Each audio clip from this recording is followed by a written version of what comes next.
this if I just record a bunch of lives, it's much easier to do this than having to actually go out and you know make a bunch of videos, post a bunch of content.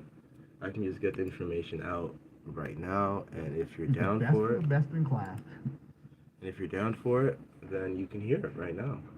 I'm just gonna put on some vibey music so we can vibe.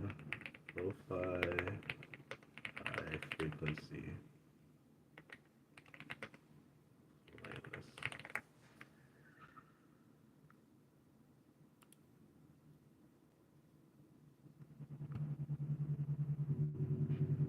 Alright, I think I'm fucking with this.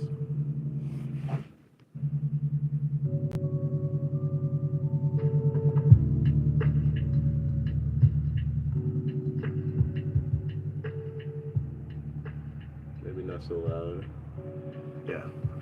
Alright, but anyway, and I'm probably gonna end up investing in probably new gear eventually because I'm not really fucking with the camera quality. And I'm not really fucking with my voice either. You probably can hear how scrambled that sound. But yeah, today I wanted to come on here and talk about because I'm turning this YouTube channel into more of like my personal exploration.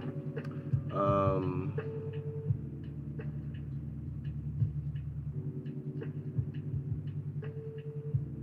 so the topic I want to come here and talk about today is the idea of green lights, and I'm gonna watch to see which souls need to hear this in real time and which souls just like are gonna hear it like later.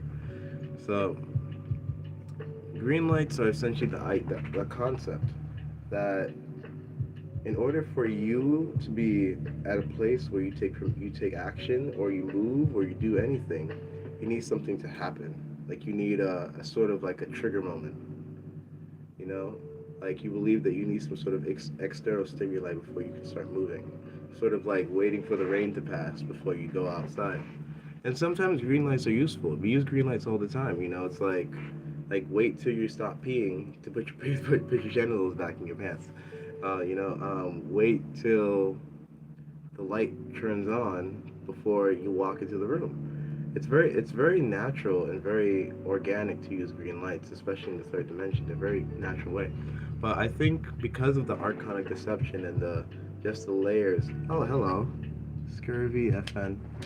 Yeah, we're getting into some very deep spiritual work right now, Scurvy. So I'm gonna explain this so the people who watch it later can catch it. But if you're since you're here, welcome to the classroom. Darius Sanchez, thank you, Darius. Welcome too. Yeah, we're getting into some very deep spiritual work right now. But anyway, this is a concept that is rooted in a lot of lack, and the reason why a lot of people don't manifest the reality that they want is because they are essentially waiting for something to happen to like trigger a moment where they can be like, oh, now I can move. Now I can freely activate. Now I can go about. And, I can't say they're completely wrong because a lot of times in our reality, we see these things get represented over and over and over and over again, get presented to us in terms of like you need to go to school before you can get a job. You need to get a job before you can have money. You need to do this before you can do that. You need to be this before you can do that. How are you doing today? I'm doing wonderful. I'm a little sick though. A little sick. Yeah. This is cool. This is cool. I'll be probably be answering questions as I'm presenting whatever. But yeah, it's fascinating because for me, when it came to manifesting wealth and essentially my dream life, as I shift more into it, I realized that I was holding myself back from doing stuff like this. Oh, am I okay? I'm doing what? I'm fine. I have like a so the story behind my sickness right now is I have like energetic sickness because for the last like 5 days I've been doing like super intense shadow work, super intense.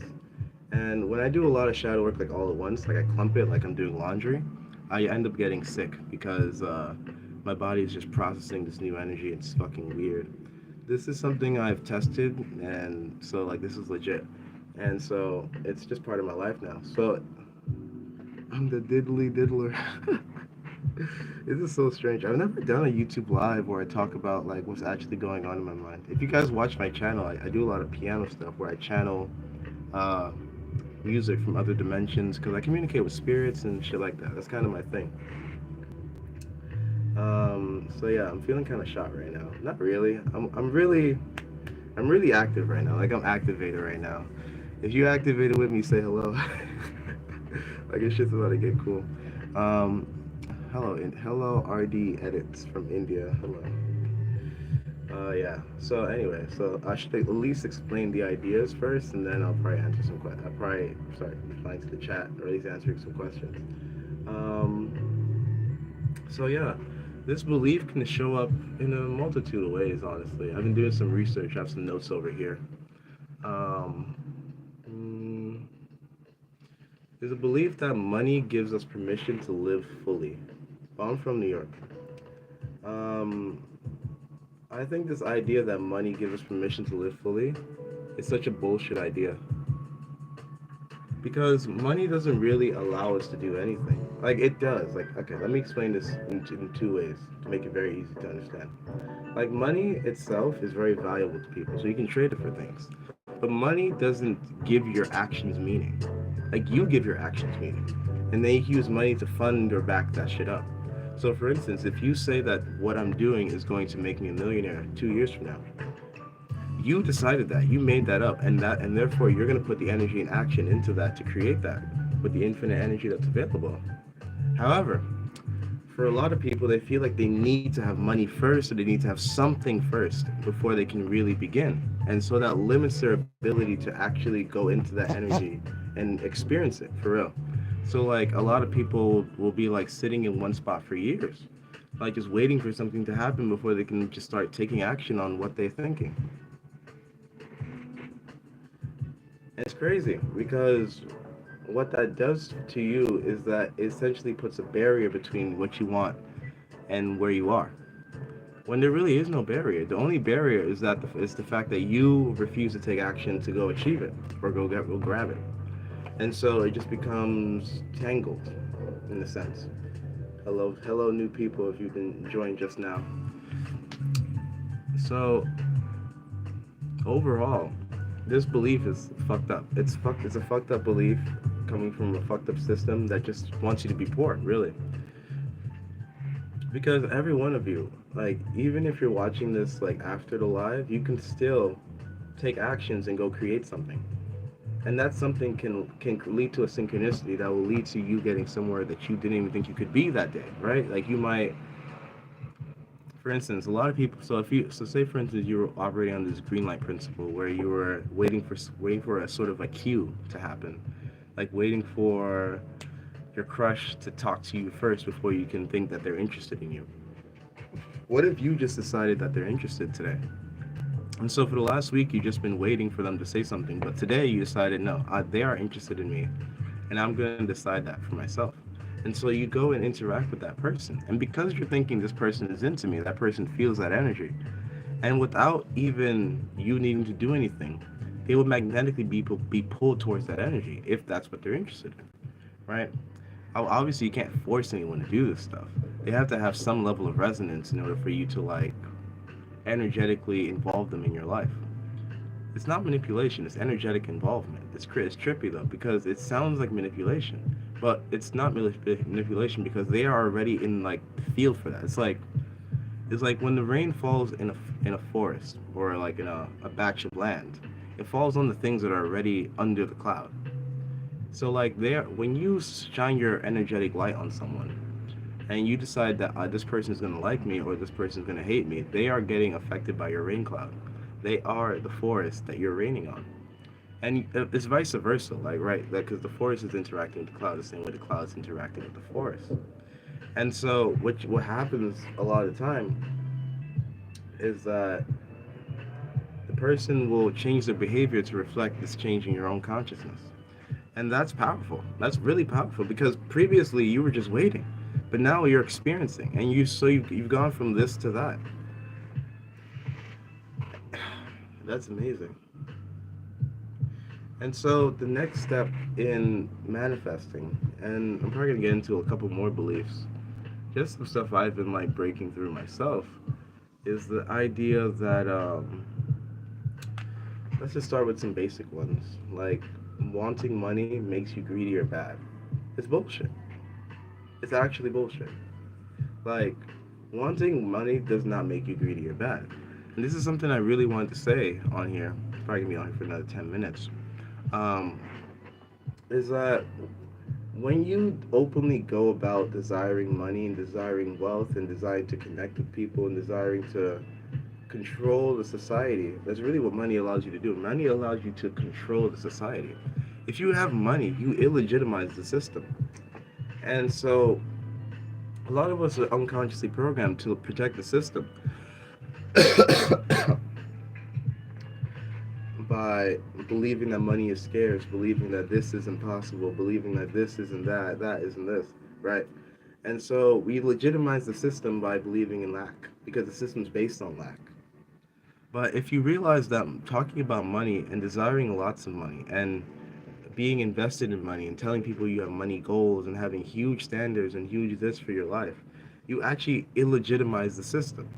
And you take your way of living from one way where you're limited to um, basically what other people say that is possible to what you now decide is possible, right? Because the shift is going from living as a sort of individualized consciousness that's within a society to being the society, the world, God itself. It's trippy. It's trippy because you're going so much bigger than what you thought you were. Because to illegitimize the system, you have to think larger than the system. You have to consider yourself larger than the system. Otherwise, you're just gonna be falling to the system like everyone else. Like right now, this video has zero people watching it, but there's someone watching. I can feel their energy. They're tuning in right now. I just don't know who they are. Maybe they might comment on the video after it's posted. And so I realize the more that we get into this awakening, and as the awakening speeds up, that the point of the awakening is to illegitimize the way things have been, so that humanity can live in a way that's more authentic to who they really are. Because in truth, we have so many different strands of DNA that are turned off, that are being blocked by so many different beliefs and so many different ideas and so many different implants and so many different this and that. And man, it's just crazy. If you want to learn more about the what I'm starting to see is more of a true idea of the world, then check out NGR or not NGR, Ascension Glossary. AG, that's what it'd be. And Crystal Aegis, and I think it was what's this website called?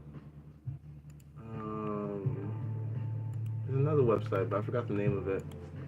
These websites talk about like sort of like the underlying stuff that are happening within our physical bodies, within our physical dimension. And it's a bit heavy. So it's only really for people who are ready for it. Hello, welcome. Um,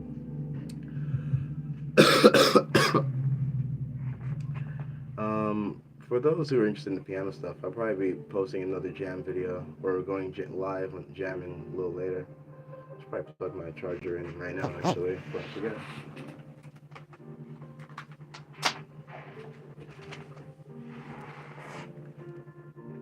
Oh wow, it's basically fucking on. It's basically alive. Okay, so I'll just go live a little later.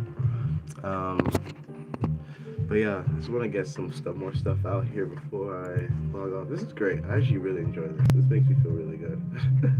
I like it. It's just like I'm just putting energy out there.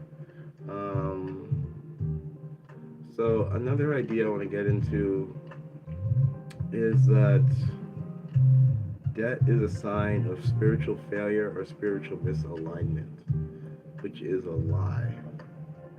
Ooh, that energy is very interesting. It's still kind of active in my field. These are my personal beliefs that I'm dismantling. Let me take some notes right here.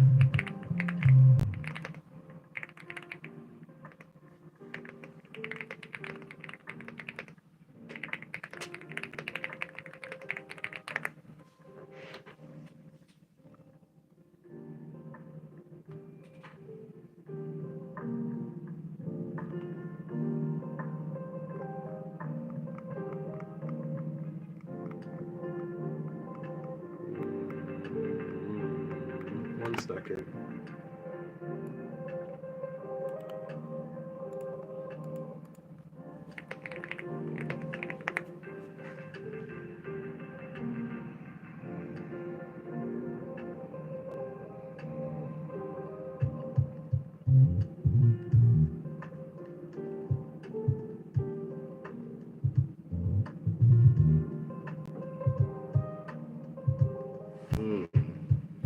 So it's fascinating. Hmm.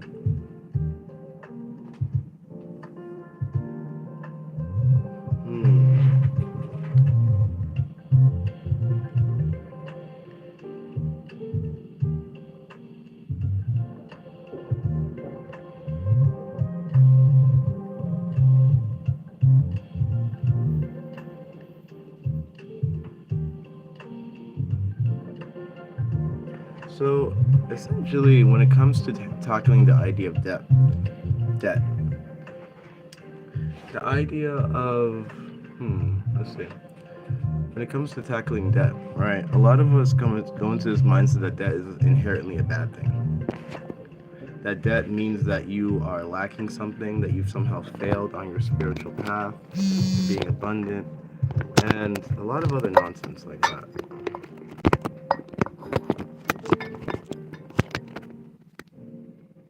And what I'm kind of realizing right now is that debt doesn't necessarily mean any of those things. Debt can be a tool.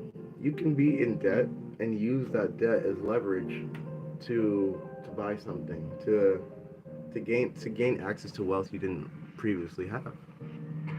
And you can use that, and you can use the fact that it's not your money to buy things. And so you can actually make money out of nothing in a sense, right? Because you didn't put any actual financial investment into this, and so now you've created something with it, and so now you can use that thing to do whatever.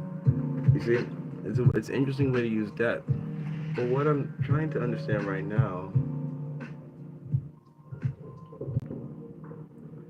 is my reframing of debt, right?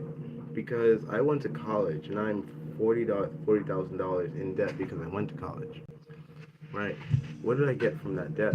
I got some knowledge, I got some experiences. Was it worth it? Well, who knows, honestly.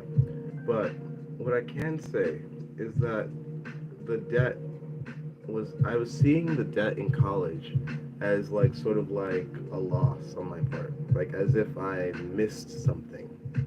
If you understand what I mean, like as if like I had done something irresponsible,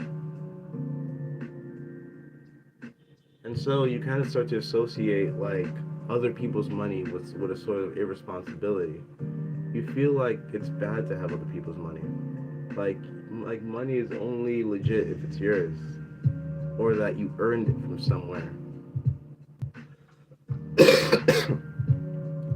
And then this kind of ties me back to the idea I was having last night that ownership is illusory. Like no one really owns anything. They only believe that they do. Because energy is everywhere, right? Like energy doesn't only flow in one direction. This cup is sent. This bowl is definitely is how what you call it. Um, what's the word? My mind wants to say definitely, which might indicate that like part of me really believes it. But I'm starting to reframe it in my own brain, and I'm seeing it that this bowl is contextually owned by my family, my parents. But in truth, it's owned by no one. No one has rights to this bowl more than anyone else. They just simply claim they do, and they're willing to protect that and defend that. And so that creates this illusion that there's some sort of exclusivity there. But exclusivity is bullshit. Like ownership is bullshit. What happens is that protection creates exclusivity, and protection is necessary if you want to have a more isolated experience from outside peering gazes and eyes and stuff like that. But it's not absolutely necessary. Hmm. I hope you guys are following me. We're going at my pace. So my pace is my pace. It's not fast or slow. I'm gonna do one more, and then I'm gonna hop off here. I have to follow the rules others set for me in order to be successful or wealthy. This is a very sneaky belief, right? This belief that you have to follow the rules set by other people in order to achieve what they have, or to in order to achieve wealth or any of the things. Like it's almost like there's like a wealth group blueprint. I'll tell you right now, wealth does not flow in any particular direction. Wealth itself is an energy of is a reflection of energy. It's just like it's almost like a loop. Like for instance, if you want to fly to Africa, just desiring to fly to Africa will bring about ideas of where how it could happen. And those ideas might involve wealth, they might not. They might involve you getting a sponsorship, they might involve you just hopping on a plane by accident. It might involve you getting kidnapped. It all depends on your frequency. But and what you allow into your reality. But it completely is up to you. You know, you have the power to change that. I'm sorry if you're getting kidnapped and taken to Africa. Like, but trust, there is a frequency you can hop onto that can change that. And that's for you to figure out. But in the context of this conversation, success and wealth come from breaking free of societal norms and creating your own path. Exactly. Because success meets you where you are. You know, wealth meets you where you are. Wealth is a very inviting energy. It's very wholesome because it connects to all people. It's a very loving energy. Love, like money, can reflect the idea of love very, very, very well in this society. I think because it's so universal. We use money for everything, and so the idea of having strict rules and stuff like that, I feel like that comes from being in school. And when you're in school is such a bad example for life because in school, in order to be successful, you have to follow this. You have to follow and learn things according to a lesson plan. You have to study books that are written in paragraphs. There's a very strict order when it comes to learning in school. And so learning in school can be extremely, extremely, extremely limiting. It can be like it can be like feeling trapped in a sort of cycle when you try to apply the way you learned in school to the way you live in life. And a lot of people realize it's way too late in life and how bad they've been fucked over, you know, getting their lives taken from them under their noses because they think that following these school rules and applying them to the real life is actually going to mean something when it didn't mean anything in school either way. It's ridiculous.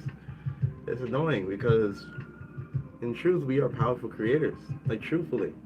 And the more we acknowledge that over and over and over, the more we start to see that there is infinite energy to go around, that this conversation is a synchronicity, that there's purpose here. School acts like it gives purpose to the world, but in truth, you give purpose to the world. School is something that someone else created and made up. It just is what it is, right? Like, John D. Rockefeller funded school for a reason. Like, there's reasons behind all this shit. And so, what I want to leave you guys with today is that there is more of this stuff coming, right? If you're interested in learning more about this directly from me, I'm gonna post a link in my description where you can book a calendar and get a free 15-minute shadow work session where we just work through something. You know, we just do some very deep, intense shadow work together, and yeah, we can go from there. I thank you for your energy. I appreciate what's come through, and a lot of openings, a lot of portals coming through today. So thank you guys. Love you, and yeah, have a great one.